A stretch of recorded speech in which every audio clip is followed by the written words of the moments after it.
welcome to LOA Today. I'm Walt Thiessen. With me today is longtime listener, poet laureate, and Taya master Anne-Marie Young. This is your daily dose of happy. We are so happy you decided to join us today.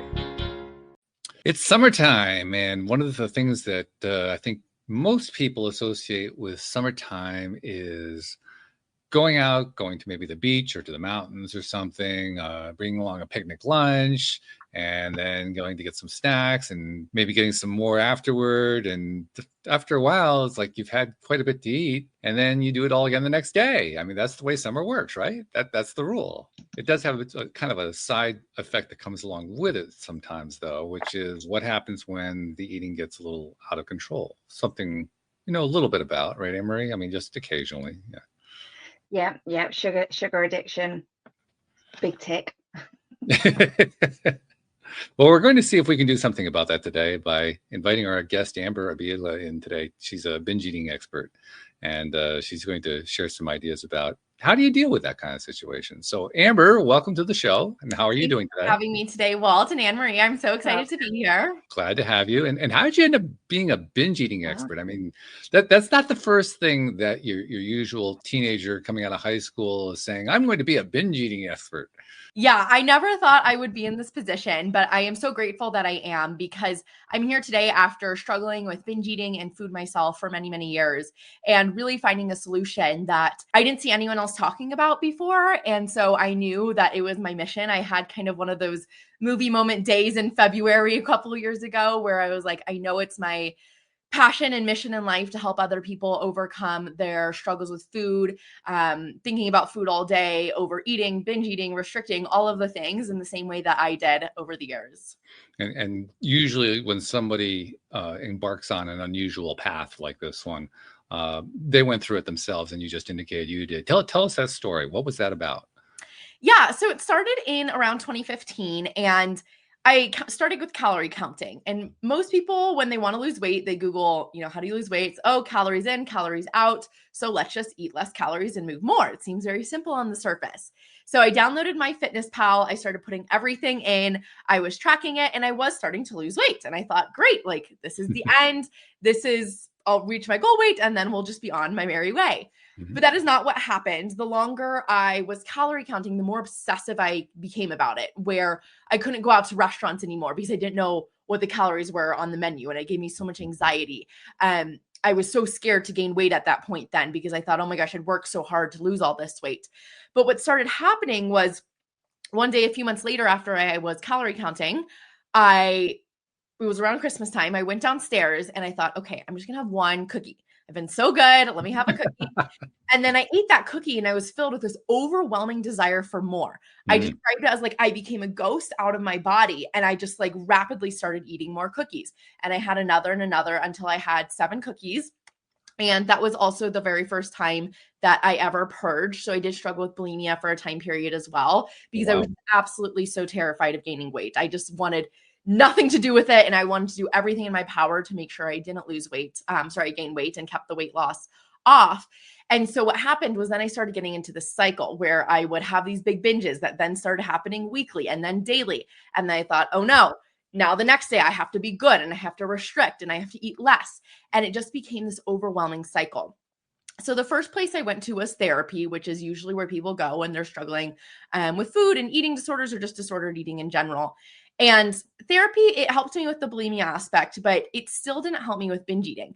And I later learned down the line that binge eating was not actually recognized as an eating disorder until 2013, which is only a little over 10 years ago.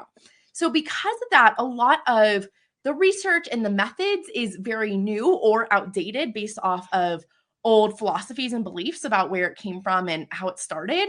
And I found that we kept going to my past and trying to figure out like this big trauma when I didn't really find one. And so I just really felt like I was broken because, something that should have helped me, therapy, just wasn't. So I took it upon myself to go out and find other solutions. And I got to page 50 of Google one day of how to stop binge eating. And then I came across this blog post that talked about how binge eating could just be viewed as a habit, and how this woman had viewed it as a habit and had really helped her overcome it. And that was really a key moment in my journey, not the only moment, but really the biggest one that helped me start to simplify recovering from these eating habits and truly becoming this normal, natural eater again, because it wasn't that something was wrong with me or I was broken. It was simply that my brain had gotten in the habit of, every single day for the past couple of years, I had binged. And so my brain now thought this is something that was necessary for me to do in order to survive. And everyone outside of me told me, well, you just need to stop restricting. You just need to eat more food and then you'll stop binge eating. But the truth was I was eating more food. I was eating plenty of food every single day. I was no longer restricting. I was eating breakfast, lunch, and dinner and snacks. But it was really when I said, oh, it was because I started from this dieting background that my brain now thinks, even though I'm not dieting anymore, it's gotten in this habit of believing that binge eating is actually necessary for my survival when it's truly not. Interesting. Actually, one of the most interesting things that jumped out at me was you actually took the time to get to page 50 on the Google results. Oh yeah, I've really researched it all because everything Google tells you is like all of the same recycled BS of drink more water, take a bubble bath, call a friend. And, not that those are bad things to do. Those are great self-care activities, but they're not really addressing why you're binge eating in the first place. They're just kind of a Band-Aid cover-up solution that can help temporarily. But what would happen to me is I'd go for a walk and I'd come back and I'd still binge. So it was like, yeah, it was great. It delayed it for a little bit, but it didn't really get to the root cause of what was going on. Yeah, that's true. And that's often the way things work out. Fascinating, though, that you were that deeply committed to finding the answer. I mean, the first 49 pages of Google that didn't have the answer weren't enough to stop you. You had to keep going. So you were driven. You were motivated. It just took a while to find answers that worked for you. And as you alluded to before we got started doing the program today, a lot of what we talk about around here is mindset. Clearly, your mindset was, I'm going to find this. Come hell or high water, I'm going to find this. Yeah. I had this deep belief that there had to be a solution, that there had to be someone who would come out of this. And I think that's what led me to trying so hard to figuring out how can I really solve this forever and not just like recover and like hopefully maintain some of my progress, but truly solve these eating issues for good and become someone who can just eat intuitively, can just eat in moderation. And that's really what I've achieved today. But it was from this dedication and this willingness to not give up and this willingness to believe that something wasn't wrong with me and that there had to be a way out of this that really drove me to making sure I found a way out. Which is a good thing. Actually, as you were talking, you were reminding me of when I was quite a bit younger. I was in my 20s and I was living alone for the first time. And I was not feeling good about myself. I was not feeling good about my life or my prospects or anything. Nothing really terrible had happened, but I just felt like I was like stuck in a corner, like nothing was going to happen with my life. And so one of the ways I decided to try to deal with it was to go out and get a box of chocolate chip cookies. And that box of chocolate chip cookies, that would get me through the week, right? And it got me through 2 hours. And then it was gone. And I actually went through that a few times. That did a couple things, actually. I didn't really expect the outcome, but one thing that it did is it sugared me up so much that I lost all interest in having sugar anymore. But the second thing it did is it pointed out something I already knew, which was there's stuff going on here that the eating isn't going to solve, but that's what I keep reaching for. Yeah. Well, you pointed out something really interesting there that is actually something I incorporate in my coaching, was that at a point your body gets tired of it. Oh yeah. It realizes that I don't want sugar anymore. Like this just really isn't good. It doesn't even taste good anymore. And certainly it doesn't feel good. And that's actually something that when we're binge eating, we don't really notice. We just kind of sweep over. Like we might notice it a little bit after, oh, that didn't feel good. But we don't start to realize that we actually don't have desire for that food anymore once we pay attention to the pain of it. And that was another big part in my journey was there is this common idea in the binge eating world that binge eating is helping you cope. Now, yes, as you mentioned, sometimes it can temporarily like give us this little distraction for something in our life. And we can use it as a form of procrastination, as a way to just like not really think about things. But what I found is that when we are telling ourselves that this is helping me cope, it makes it that much harder to get rid of because then our brain is perceiving it as something that we need to help us feel better. When in reality, every single time after I binged, I never felt better. There was not really one part of me that felt like, you know what, that was a good idea. I should have done that for sure. And so it's become really big for me and my clients to point out that binge eating only and always makes everything in our life worse. And when we can start showing our brain the truth of it, then we start telling ourselves what is the reality of it. And then it becomes less desirable of an activity. It doesn't sound as fun. If we go around telling ourselves with alcohol, this is a good example. Oh my gosh, it's so fun to go out and have a glass of wine. And I just love like relaxing with my friends. Like that makes you want to go have a glass of wine with your friends because you're creating desire with your thoughts. On the flip side, if you're like, oh, I don't really like drinking wine because I always feel so tired after, and I leave the evening not really remembering my conversations with the friends, and it's so expensive, and then the bill is like twice as much, you have now decreased your desire for wanting to have that glass of wine. And food can be the same way with the story we start to tell ourselves about the experience of eating it. So Anne-Marie, which kind of story do you tell? Let's get down to the brass tacks of it, right? Yeah. So now I try to tell myself the truth of it. So you have to look at, what actually happens in reality, and not just the truth of it, but also like, what do you want to believe around food? So what that looks like for me practically on the day-to-day basis is, when I'm making a food decision, I always ask myself, how do I want to feel first? Because I might look at, I have like this yummy cookie dough in my fridge right now and say, ooh, that sounds good. But then I check in with my body and I am telling myself how it's going to feel. And most people are like, well, that's going to feel bad. When you tell your brain that's going to feel bad, that goes right over your head. It is not specific enough for your brain to conceptualize what bad means. So I tell myself, okay, if I were to eat that cookie dough right now, I mean, this like weird sugary film taste on my teeth that I don't really like. And I don't want that right now. I'm also going to feel like this blood sugar rush where I get this high and then my brain feels kind of foggy throughout the day. I feel fuzzy. I can't concentrate as much. I have a podcast interview after this. I want to feel clear-headed and energized and light like I do when I have something else.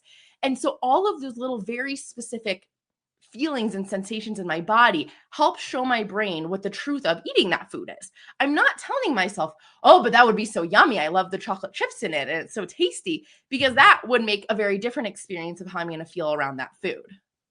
That's true. But I want to get back to my question for Anne-Marie, though. Is this something, what, like when you have these conversations with yourself, Anne-Marie, what are your conversations like? I think for me, if it's not really a conversation that I have with myself, it's more that I tend to make the wrong choices when I'm, one, not prepared, or two, just very tired and just want to grab something rather than cook something. I eat differently to my family because they eat meat and I'm vegetarian. So sometimes if I haven't literally got the energy to do 2 meals, I'll just do one for them and then probably not make the best choice for myself. So I always tend to have like all my salad stuff washed, or on a Sunday I'll do a few days worth of proteins. So I find preparation for me is the key for me being consistent. But if I'm tired or a bit emotional, it just goes out the window. I need to probably have those conversations with myself on how I'm actually going to feel. That makes sense. I'm curious also to know, when you encounter that, how do you decide to handle it? I'm a lot kinder to myself than I used to be. I used to really beat myself up, and then you just go around on a really dangerous circle of like, well, I've done it now, so I'm just going to keep going, and you just, I'll start again tomorrow, that kind of thing. So if I do like have a really bad lunch, then I'll make sure that my dinner's okay, or I'll go for a walk, or just do some act. I like that, because one of the things that I think people will tend to do more than anything else is not only will they binge eat, but then they'll criticize themselves for it and beat themselves up. And I mean, Amber, you're more the expert on this, but I'm going to think that's probably going to reinforce the cycle rather than break it. Yeah, absolutely. And sorry, I didn't catch. Oh, go ahead. I didn't catch Anne-Marie and Amber. They sound so similar. I thought about that. Yeah, similar names. Yeah. But yeah, something that I've noticed too, that was huge in my journey, where it was this all or nothing thinking. It's like, we're either being good today and we're having the meal prep and we're choosing exactly the healthiest options, or we're going crazy, we're ordering the pizza, and it's this all or nothing mentality that really messes us up. I say it's really the first cookie that's the problem. It's when we have that first cookie and then we tell ourselves, oh no, I've ruined today. And then we go have the next 3. Like those next 3 are really the problem. It wasn't the first one. And I love this analogy of, imagine if your car tire popped, you wouldn't say, that's a shame. Let me go pop the other 3 to like, ruin the rest. You would just be like, oh, oops, like, let me go fix that. Let me go see what went wrong there and go analyze that and just get curious about what happened. And that's what we want to do with our eating habits too, is not beat ourselves up or say, oh my gosh, I can't believe you're such a bad driver. You don't deserve to drive at all. Let's just pop all of our tires. It's, oh, well, okay, how interesting. I ran over a nail. Let's be careful of the nails next time and let's see what happened. And really just getting into this curious mindset around our eating habits can make a huge difference. Even the nail part is a little bit tough because, I mean, how often have you had a flat tire where you actually knew there was a nail there? I mean, quite honestly, it's not the first thing that happens. Like, oh yeah, there's that nail. I'm going to make sure that I not drive over. Oh, too late. It doesn't go that way. So we deal with it after the fact. And then when we're dealing with it after the fact, that's when we can still find ways to beat ourselves up. And that's all we're really doing is saying, my response is going to be not healthy. That's really all we're doing. Yeah. And I like to think about it as also you're doing B- work versus A+, right? Not aiming to be every single thing perfect all the time, but like, what would be good enough for me today? Because that can kind of take the pressure off of ourselves of, I have to be perfect, otherwise it's not going to work. When really, I like to say I failed my way all the way to success. I did lose about 30 pounds in my journey. And during that journey, I definitely was not perfect. I was not someone who, meal prepped every single meal and ate perfectly. Like, I ate dessert every day during that process. And I had times where I accidentally had a little bit too much.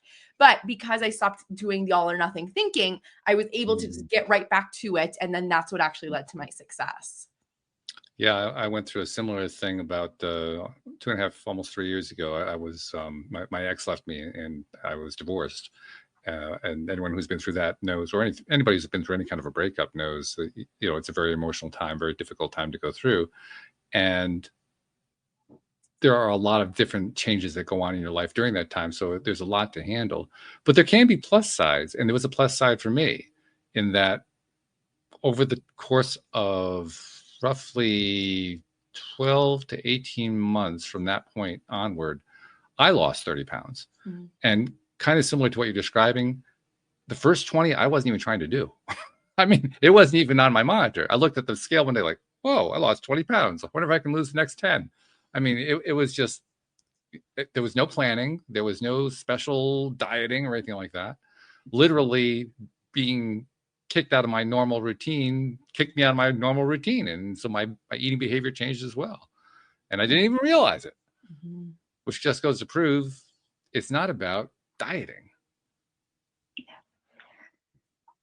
I think, and what I'm learning sort of, because I'm training with a coach in the mornings, as I've mentioned before, but I'm learning sort of like the importance of your overall health, like having good sleep, having good rest, having good exercise, and just how it all impacts each other. If I don't have a good night's sleep, then the next day that cycle starts again. I'm too tired. I don't want to prep. I don't want to eat properly. I just want to grab and go. So there's so many compartments to your health and your eating habits that you just don't realize. And we're so used to thinking about things in terms of diet, mainly because that's what's thrown at us through the marketing all the time, that it's understandable. We would, kind of hook onto that. But I mean, Amber, isn't it kind of nice to know that's not the only way? Right. Absolutely. And it is really helpful. This is often what I'll remind my clients of too, that health is so much more than just what you eat. It is how you sleep. It's also your friendships. This is when people leave out all the time. Like how socially connected we are is a huge determinant of our health and longevity and well-being. And so there's so many other factors, which is actually really good news, because that means like, one day maybe you had a little bit too much dessert, but you slept really well, or you got outside in sunshine, or you hung out with your best friend and you had a nice laugh with them. That is just as much a beneficial thing for your health as maybe having a salad was that night. So, it's reminding ourselves too that we can't be perfect and good in one area and be healthy if we're ignoring all these other areas too. And that doesn't mean we have to be good in every other area, but it's a balance, right? That's how it is with our health. Is some days are better than others with other categories, but it's making sure that throughout the weeks, throughout the months, throughout the years, that we're properly attending to all these different areas. Yeah. And I think you're touching on something that definitely would get overlooked, although it's very helpful in all areas of our lives. And that's deciding who you're going to hang out with, deciding who your tribe is, to use the modern terminology. because you get that decision. It's up to you, especially these days where everybody's so mobile and interconnected on the net and so forth. So you can choose who you're going to connect to. The thing that always intrigues me is, and we've all seen this, the people who hang out with each other and they're all complaining and moaning about the same thing that they're all going through, and none of them gets anywhere with it, whether with weight loss or relationships or jobs or anything else, money, it doesn't matter what it is. You hang out with people who have that same mindset and you persist with that mindset, and then you wonder why nothing changes. Like, well, a lot of it has to do with our identity piece too, that when we hang out with people who are in a similar struggle, it can feel good because it can feel like we're not alone. So there is a part that can be very healing about that, to know like, hey, I'm struggling with this and they're struggling with it too. But when you start to feed off of each other's struggles, then there starts to be this component of, this is just who I am. Like me and my friend group, we're just dieters. We're just always trying to lose weight. We're always trying to look for the latest and greatest new thing, the new hack to make us healthier and help us lose weight. And then when someone can start to change their eating habits, what's really interesting is they'll start to self-sabotage because it feels safer to be where they are right now, because this is where all their social connections are. This is what they bond over. And so they feel safer here than they do with where they want to go.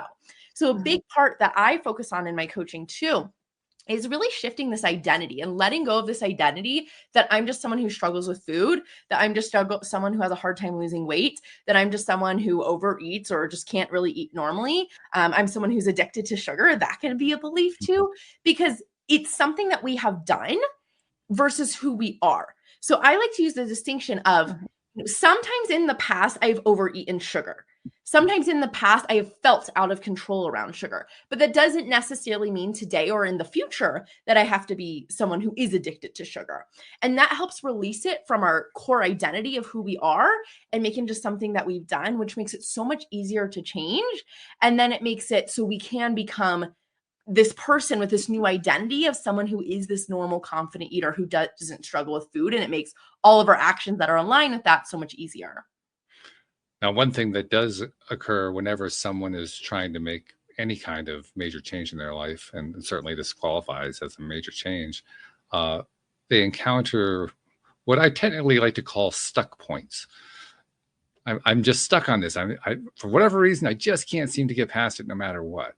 And I'm curious to know when you encounter a client, because you're coaching, you're working with clients, when you're encountering a client who has a stuck point, how do you help them get past their stuck point? Great question, Walt. And a lot of it has to do with first asking ourselves why. Why do we feel stuck right now? What's going on beneath the surface? So for a few examples, someone might say, I feel stuck because I've continued to binge the past couple days or weeks. It's like, okay, well, why has that been happening? And that will uncover some of what's going on. Or I'm feeling really stuck because every time I go into the office, there's donuts and I always go and I eat lots of them. It's like, okay, well, why does that feel challenging to you? What does it feel like when you try to tell yourself, today we're not going to have one? What comes up for you? So always asking yourself why, the more we can ask that question to ourselves, the deeper of the layers we're going to uncover and the more transformative of a change we can have. Do you find, Anne-Marie, that asking that question about why you're stuck helps? Yeah, I think anytime you ask yourself a question or you listen to your body, that's enormously beneficial, because you're getting to know yourself, and I think that builds your confidence and your self-assurance, self-awareness, in the fact that then you can start turning these habits around. Yeah, and you need a starting point for that turnaround to happen too. Absolutely. Usually it's like most of the guests that we see, you kind of hit a rock bottom, don't you? And then think, right, I can't keep doing this. And then you find your way back up. Do you remember when you hit rock bottom, Amber? I think there was quite a few moments of rock bottom. Not just one. Oh, okay. Yeah, because, I definitely had some rock bottom moments with bulimia, just because of the purging involved is just such a physical experience that is honestly very miserable. So I had a lot of moments just over the toilet being like, I remember thinking at one point too, I had binged so much one day, like thinking like, am I going to die from this? Like literally I Googled, has it's a anyone risk. died from binge eating? And I found out someone has, and I was Oh, even yeah. more terrified, where someone had to get their stomach pumped, but they didn't do it fast enough. And they literally ate so much food that they died because their stomach couldn't hold the capacity for it.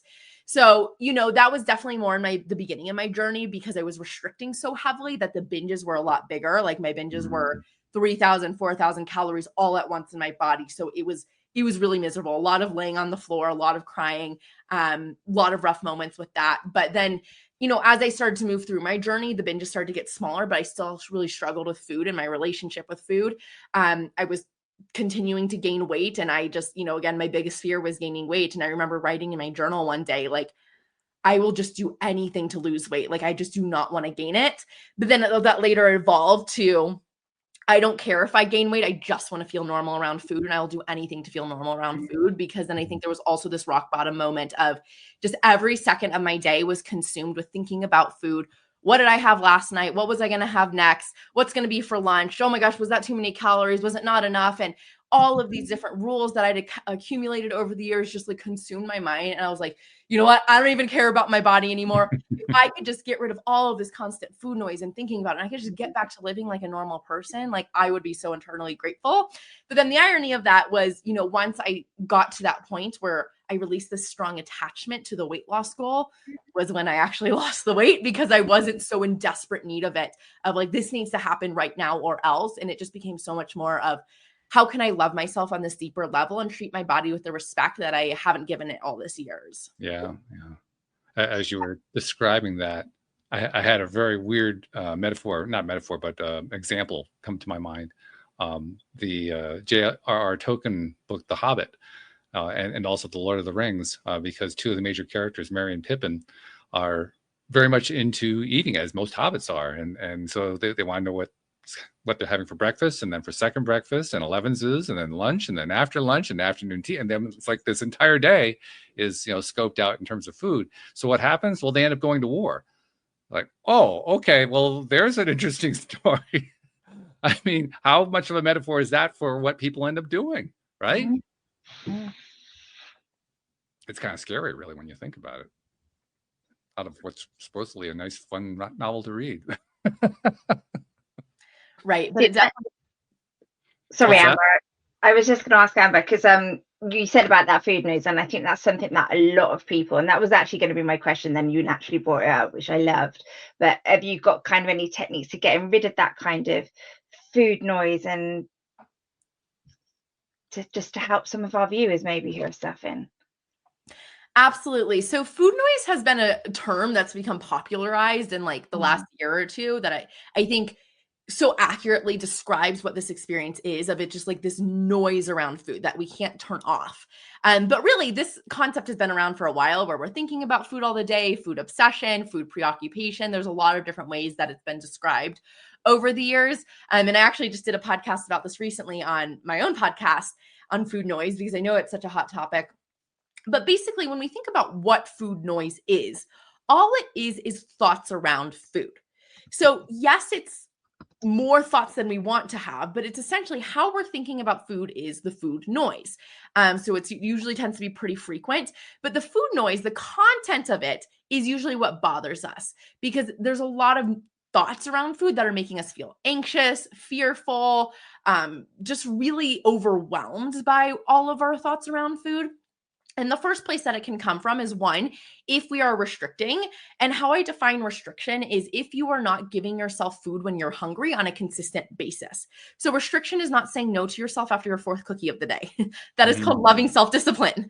But restriction is truly when we are not feeding ourselves properly. And what happens then is we all forget that we're actually just animals at the end of the day. And so our brain is like, hello, we're going to die. We're not going to have enough food. There's probably a famine happening on the face of the earth where everything's disappearing. So we want to make sure you get enough. Think about if you went all day without water, you would probably think about water a lot, because you'd be like, I'm really thirsty. That is your brain trying to help you get water. And if you told yourself, no more water, you got to be good for today, maybe tomorrow, that noise would probably go louder, and you'd want water even that much more. So that's one thing that can happen with food, is if we are not eating enough. Of course, there's going to be food noise around it. There's nothing wrong with you. That is a very normal, healthy, biological response to restriction. But if you fall in the category, you're like, no, Amber, and a lot of people think they're eating enough, but they actually might not be. But if you're like, no, I am factually, I know I'm eating enough for my body right now. I'm not restricting anymore, and I'm still getting this food noise. That's where we want to look at, what are your thoughts specifically around food, and starting to dissect those. So I recommend keeping a notepad or just like in your notes app for the day. And when you're getting this experience of food noise, writing out, what am I thinking about food right now? Is it, like I mentioned, what am I going to have for dinner again tonight? And then answering that question for yourself. Oh, I'm going to have this. Well, what did I eat yesterday? And it was that bad. Answering that question. Was I bad yesterday? Well, no, I just had some food. Maybe I overate a little bit, but there's nothing about that that makes me a bad human being. Maybe let's take a second to analyze that, to look at it, to ask what went well, what didn't go well, what might I do differently today? So it's really starting to dissect those actual thoughts around food, looking at, are these thoughts true? If there are questions, answering those questions around food, because if they're just floating through our head, then that's when they're not going anywhere, because they don't have answers. Our brain's wanting answers. So I find any questions that we have around food, to give yourself an answer for it. Good advice. Does that resonate? Does that sound familiar? Yeah, because I think my food noise started, I mean, I don't have it so much now, because like I used to like not eat until lunchtime, just thinking I was saving, calories or fasting, whatever. And now I don't. I have a high protein breakfast, and that keeps me going until lunchtime, sometimes further. So, I feel I'm looking after my body and I feel better for it. But when my food noise really hit in was exactly what you said, Amber, is when I was restricting myself. I did Weight Watchers and I wasn't losing the weight fast. So I halved the amount of food that I was supposed to eat. And I wasn't going out with my friends because I didn't want to drink and have empty calories and things like that. So and that just is not a healthy place to be. And then, of course, once you've restricted it, that's what your brain's just going, I need this, give me some more. And then it kind of then swelled. Yeah. One other thing I'll mention is kind of my hot take on food noise. I think a lot of food noise is happening today too, because of the use of social media and just the ease of information that we can get in our fingertips at any given moment. Because you scroll Instagram, and especially if you're someone who's in this category of you struggle with food, you're probably following all these people to give you tips around food. Your For You page and what's being shown to you on Instagram and TikTok and Facebook is all about food. So you're getting all this input of, eat this way, don't eat this way, do this, don't do that. This is bad for you, this is good for you.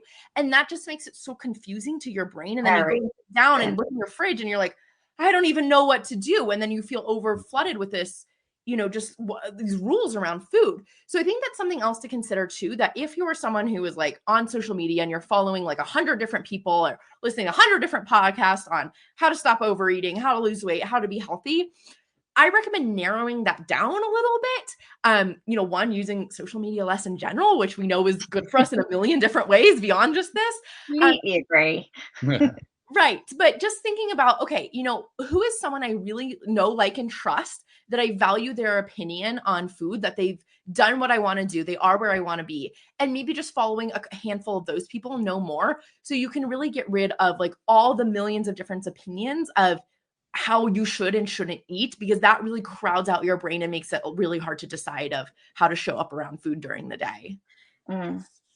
Sorry, I was just going to imagine, I'm sure it's probably, is it not like learning what works for you and what your body likes to eat? Because I know my body doesn't like to eat some foods, and my body, likes fruit and yogurt in the mornings and things like that. And that works well for me, and just finding your own mojo. Absolutely. I mean, I think the best thing of all would be delete it all. And simple food journal to help you track how your unique body responds to things. If that's all you were to do, you could get so much more insight than you could ever imagine. And what I mean by this is not a calorie counting food journal, but literally just writing down, what did I eat today? Why did I eat it? And like, what are my thoughts about that? Because if you're eating something and you're like, oh, I noticed that after that, my stomach felt a little off, or I felt really tired in the afternoon after I had this. that's going to give you some valuable information about what you just had. And your brain will start to notice that as you're paying attention and help you make different decisions. So, there is a lot of good advice out there, but I absolutely agree that, one of the best things we can do is learn how to trust ourselves and our own body. I say that our hunger and fullness are our most accurate calorie counters that we'll ever have in our life if we can learn to use it. If we're zoned out of it, if we're not tuned in, if we are following all these other rules, it's not going to be so accurate. But if you can learn how to truly listen to your own body and trust yourself and find alignment with what you want to eat and what feels good to you, that will be a tool and a skill that will last you for life. As you were talking and thinking back to the conversation we had a few moments ago about the food noise, it occurs to me there's actually a question in there. The question is, where do you find most of the food noise comes from? Does it come from out there or from inside? It can be both. Again, it depends on if someone is restricting or not. If someone's restricting, then it can definitely be biologically like what's just going to come up for you. But I think it can also be from outside sources. So I think it can really be from both places. There's also all of that all or nothing thinking around food that we're taught, like there's a good way to eat and a bad way to eat. And like, I got to figure out which one it is and which category I'm going to fall into today. That also creates a lot of stress and anxiety throughout our day of like trying to be this perfect person around food when really there's no such thing as a perfect eater. It's just finding what works for you and your body. Yeah, one of my least favorite words is the word perfect. Partly because I've never found a definition that satisfies me. Even the ones that I find in the dictionary, I look at like, well, yeah, that still doesn't explain it. To this day, I don't really know what perfect means. And I found that I'm now in later years of life. I actually understand the definition less now than I did when I was younger. Anne-Marie, you know what I mean? There's no perfect description of perfect. That's right. There isn't. It's crazy. You'd think we'd have it down by now, but no, turns out it's such an elusive word that there's really no way to pin it down, which is what makes it so fascinating that we end up spending so much time going after something we can't even define. Well, I was just about to say that because perfect's unobtainable, perfect's boring, and perfect is just stressful. I remember when I was at school and I was a perfectionist with my writing and I was so stressed and now it's lovely, but it's a way more scruffier than it used to be. Right. So now, but do you know what I mean? That perfection of having like, just yuck. Well, the perfection also, what goes along with it, I guess you could say, is giving the constant attention. I mean, that's what you were talking about, Amber, how you keep giving that constant attention. It just weighs on you. It just overcomes it. Your life is subsumed to, I got to be focused on food. Food is the issue. It's the only issue. And that's not much of a life. Absolutely. When you go through that kind of a thought process with a customer, not with a customer, with a client, I mean, that's partly, I'm sure, what the conversations are about, how they're doing that kind of thing.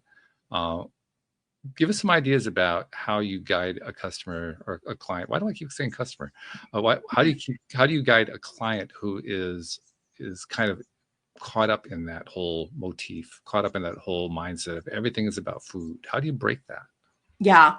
So I go through 6 pillars. I have a confident eater program, I call it, that goes over 6 months. And we go over these 6 pillars. So I'll just briefly go over each of these steps. We've touched on some of them a bit.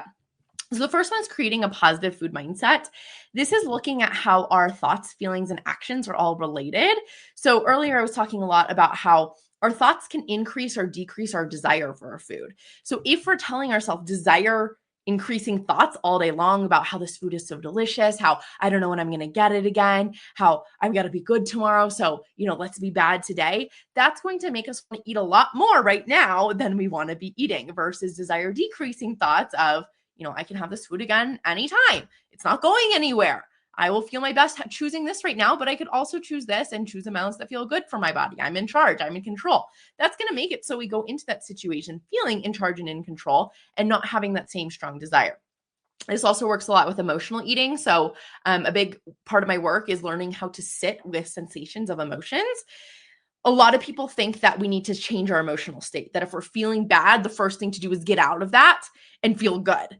But really, one of the biggest skills we could ever learn in our human experience and going through this life is not how to change our emotional state, but how to be okay sitting with it. The times that we feel overwhelmed, stressed, anxious, fearful, saying, I can sit with this sensation. I don't need to do anything about it. I don't need to go escape it with food or alcohol or porn or whatever else we go to.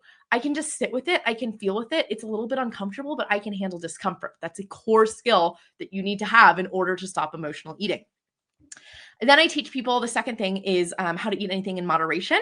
So this is where we work on my trigger food process, I call it. And this is where I incorporate a lot of aspects of mindful eating. So mindful eating is just really bringing our full mind and our attention to our food.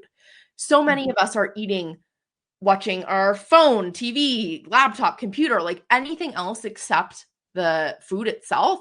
And all of these screens are really hyper distractions that pull us so much away from whatever we're doing. You know, you'll be on your phone and next thing you know, your bag of chips is gone and you're like, I don't even remember eating any of that. So it's really important to become more mindful with our food choices. And that's actually, there's so much research on how it increases our satisfaction, how we eat less overall, how we become fuller quicker. We're not actually becoming fuller quicker, but we notice it better when we're not eating distracted. Then third, I talk about our urges and how to overcome our urges. Our urges are the strong feeling of desire, of cravings right before we go into that habit of overeating. So this is where I am going to give someone a lot of tools, a lot of resources and suggestions around that. One thing I have for all the listeners today is my guided audio to stop a binge. And this is where I go over some of my like top tools and techniques on how to stop an urge to binge in that moment. So we'll talk about, you can get that on my website, theconfidenteater.org, and it is up there, Stop a Binge audio. Then the fourth thing is listening to your hunger and fullness. So using this built-in calorie counter that we already have, learning how to trust it, tune into it. A lot of people will tell me, well, if I listen to my body, it just wants Oreos and Ben and Jerry's all day. And I'm like, well, you're probably not listening to your body then. That's probably listening to your mind. Your mind is telling you you want that. But when you tune into your body, you know that's not going to feel good. And your body will give you signals that doesn't feel good. It will give you that intuition and that knowledge. Fifth is having unshakable self-confidence in your body. So it's really important, like I mentioned, to let go of this strong attachment to the weight loss goal. It's okay to have the desire to lose weight, but when it becomes your only focus, it just makes everything so much more demotivating because weight loss is a long-term result. It is something that comes in months or even years from now. And so we have to stay focused on the habits that we're doing today and loving and respecting our body throughout that process. And then finally is maintaining your progress. And we do this by shifting your identity, as I mentioned earlier, going from someone who's thinking, I just struggle with food, I'm a sugar addict, I'll never lose this weight, to like, no, I can be this normal, natural eater, and this can be something that's easy for me to do. That's what brings it into our identity as like who we are now. And then that makes it so it lasts for life. Yeah. That ties back to what you talked about at the very beginning of the show, the identity. In other words, who are you? Who is the real you behind this, beyond the person who is fiending after food? Yeah. Because until you know that, you're not going to get anywhere. That's the first primary thing, I think, is just finding some way to not only know, but also to understand and appreciate uncritically. Just appreciate who you are. So, personally, I believe that the number one reason why people struggle with lack of self-confidence, lack of self-esteem, self-love, and so forth, is because they beat the crap out of themselves every day. I mean, just routinely every single day, and usually not mindfully, to use the term you were describing. Usually just they do it without even being aware they're doing it to themselves. And then they wonder over time why they've lost their confidence. So it's a big deal to know yourself, because knowing yourself does include deciding how you're going to treat yourself. Yeah. So how do you help people to treat themselves better? So a lot of it is that awareness of, what am I telling myself? So it's first like being aware that I am even saying these mean things to myself all day.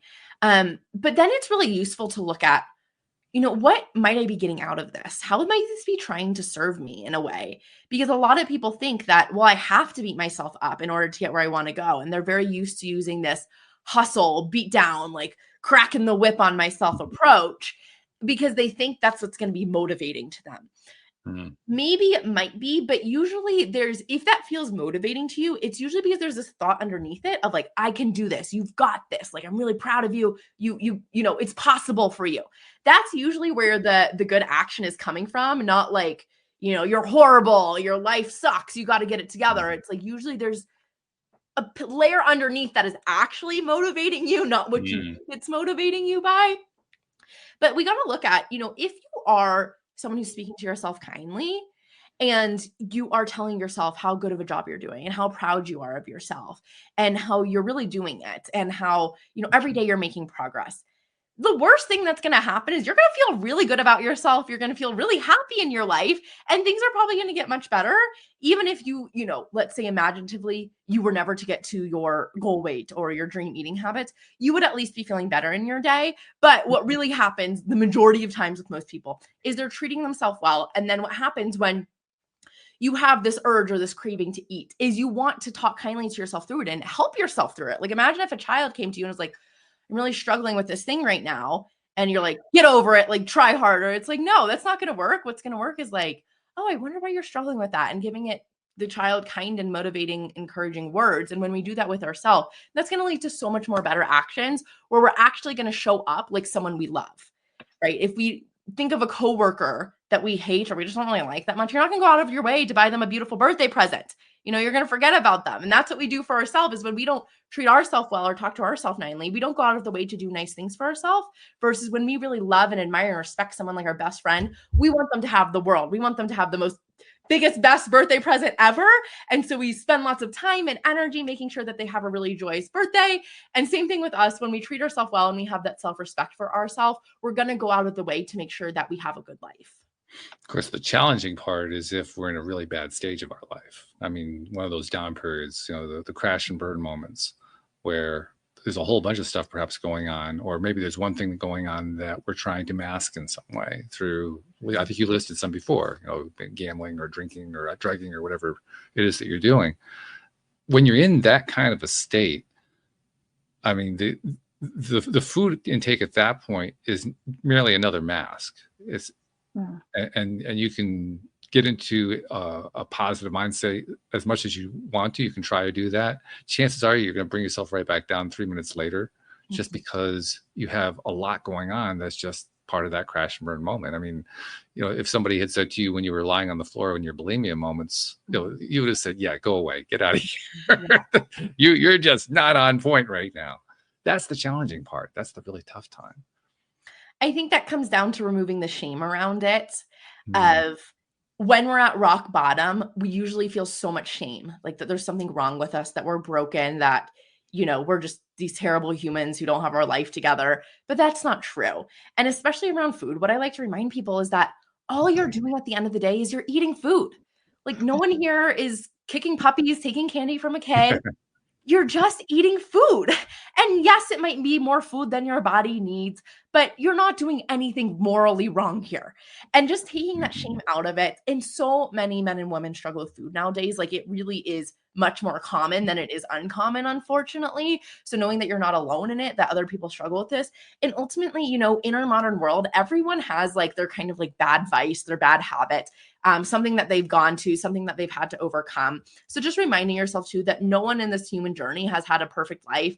You see all the time, unfortunately, celebrities who, are committing suicide or overdosing on drugs. And it's because, the things that make us happy don't always make us happy. And everyone is still going through the human experience. And so just taking the shame out of it that, yeah, maybe I am using food in a way that I don't really love, but I'm just eating food and there's a lot worse things I could be doing right now than that. Okay, fair enough. So Amber, can I ask you a question? Because this is something I've been thinking about recently, is the injection. So the injection is now hit the UK. So there's a lot of people, and there's people I know that are using it.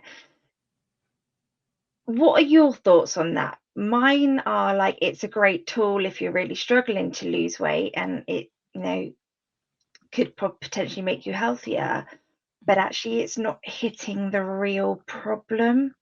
So I'm a bit in two minds about it. I just wonder what your thoughts would be. Yeah, thanks for that question. It's definitely a hot topic right now. I fall under both categories as well. I do think, when someone is morbidly obese and is, gonna die essentially if they do not get this solved in the next few years, it is a really valuable tool that can be life-saving for people. Now, on the flip side, I think it has become overpopularized and overused in a lot of cases where it shouldn't necessarily, and it doesn't need to be used. And what we're finding is that for it's so new, but for the studies that are coming out, the statistics are ending up very similar to what diets would be. So diets, the research around that has shown that 95% of the people who lose weight on a diet will gain it all back or even more. So not a very effective tool. If someone told you you're going to do this thing and it's going to fail 95% of the time, you probably wouldn't do it. So we know that diets are not effective, but what's happening is they're showing that when people go off of GLP-1s, Ozempic, Mounjaro, all of these things, a very similar percentage happens where 95% of the people are either gaining all the weight back or even more and ending up at their starting point. And it's really unfortunate, but it makes a lot of sense because we're essentially changing our biology when we're using the weight loss injections, which can help us for the time being. But then the second we go off of them, we haven't learned any actionable tools. We haven't learned any skills. We have not changed anything actually in our brain of the way we are thinking about food differently. We just are like artificially creating this experience for ourselves. And so unless you're planning on being on it for the rest of your life and you are okay with that, I don't really think it's a good idea because a lot of times too, I actually had one of my clients who was on Wegovy and we kind of did the program in conjunction. It was her choice and I supported her in her choice and what she thought was best for her. But, a lot of she was doing it a very slow, mindful, methodical way with my help. But she had another friend who was on it, who was losing massive amounts of weight really quickly. And that metabolically for our body is very stressful and very unsustainable because we tend to lose a lot of muscle mass, which is why people get like Ozempic face is they're losing a lot of weight really quickly. Your body cannot keep up with that. And then when you go off of it, you have a lot less more muscle mass. Your bones are less dense. And so your body had a much lower metabolism than it would be at for example, if you ended up as 120 pounds versus someone who's just naturally 120 pounds, you're going to be able to eat so much less than that person who's naturally there because of how quickly your body lost weight and the processes that happen with that. So, if someone absolutely needs to do it, again, I think it can be a tool and tools can be used for their uses. But I really recommend someone at least trying a different approach where we address your mindset and psychology first, because at the very least, that is going to give you tools that last you forever, where when you go on a shot or something, it might help temporarily, but you want to make sure you also address your psychology. Yeah, as you were describing that, one of the things that came to my mind, you mentioned the 5% rate with diets. One of my friends, co-host Joel Elston, is a life coach. And one of the things he talks about is how dissatisfied he is with 12-step programs, because when they do just 12-step and nothing else, the recovery rate is about 6%, which is pretty poor.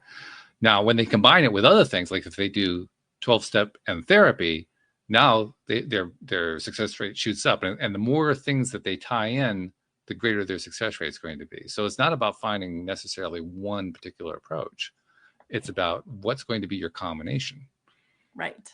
Yeah. And that's what, with me, therapy didn't work for me, but that's not to say therapy doesn't work for people with their eating issues. It does for so many people as well. But I just think it's important to remember that there isn't one approach out there that's one size fits all. And so if you feel like you're doing something that isn't quite working for you, don't give up hope and say, well, I guess I'm just broken. It's like, well, let's find a different approach and see what might work for me. Yeah, that makes sense. Well, it sounds like you've been giving a lot of attention to this and working with a lot of clients to help them get past it. We should probably give listeners an idea of how to reach you, just in case there's somebody who says, yeah, that's somebody I want to reach out to and talk to. So I presume you like getting contacts. I mean, is that correct? Yeah. Okay. Absolutely. Yeah. So there's a few places you can find me. As I mentioned, my website, theconfidenteater.org. You can find how to work with me there. I have my Confident Eater program, which is a full structured 6-month program that will help people go from secret binge eaters to confident normal eaters. I also have my guided audio there on my website to help you stop a binge and its tracks. You can find me on my podcast, Become a Confident Eater. And then I also have an Instagram called The Confident Eater and a free Facebook group called Become a Confident Eater. How long have you been doing the podcast? About a year and a half now. Okay, very good. Yeah, so a fellow podcaster is a fabulous thing. Yeah. So I'm going to go to Anne Marie now that we're beginning to wrap up here. And I always like to go to her because, first of all, not only is she a co-host, but she's a former listener. And so I kind of think of her as kind of representing the listening audience. So Anne Marie, like you've been doing your usual mixture of listening and participating, but as the listener, what's your takeaway today? the similarities between a lot of our calls, and I just find it so fascinating that whatever the issue, it usually comes down to understanding who we are, what our triggers are. And I loved some of the questions that Amber came out with, like, well, why do I want this? How's it going to make me feel? Really questioning and exploring. And I just think that's so important to increase our self-awareness in so many levels, but especially in eating. And it's fantastic. But I think I love the pillars. But the nugget that you gave me, Amber, was the shame isn't real. I loved that. So you're not doing anything wrong. Nothing. You've not killed anybody. Pick yourself back up. I just thought that was a really strong message. Thank you. Very good. Yes. One final thing I like to do as we wrap up these episodes. As you can tell, I've been around for a few years, and I can remember back before the internet came along and what it was like during that time, because I lived so much of my life during that time. But since the internet came along, lots of things have happened that are really fabulous. I mean, we can have conversations where you're in Denver, I'm in Connecticut, she's in the UK. I mean, that just wasn't possible 30 years ago. Now, all of a sudden, we can do that. Along with that has come the fact that we've changed the way we, not only how we communicate with each other, but how we get the word out about what we're doing. So I'm sure you have your podcast, you have your video thing that you create, and the other services you offer on your website. I'm sure you're doing all kinds of stuff on social media. There may even be a book deal. I don't know what's happening, but there's a lot of stuff that you're doing, like most people do when they're pursuing something like this. A lot of things that you're doing to reach out and communicate with people and help them, and people are helped, often people that you don't even know about. And that's where I noticed something that's different from 30 years ago. Because the thing that I noticed is there are a lot of people who are getting helped in ways that we don't even know about. They're picking stuff up. They heard something on a podcast, or they saw something in a post or whatever, and they put it to work in their own lives, and they got a benefit out of it. And then we never hear about it. And we never actually get any credit for it. And I said to myself, that's not right. So I started a new practice here on the podcast, and I'd like to carry it on with you. And that is to point out, Amber, on behalf of those people you've never met and never seen, never will meet, never will see, who you've been helping in ways you didn't even know about. On their behalf, thank you for what you're doing, because you're making a difference in this world. Thank you so much. I appreciate it. Yeah, we appreciate you too. And thank you to our podcast listeners everywhere. We'll see you all next time here on LOA Today. Goodbye, everybody. Bye.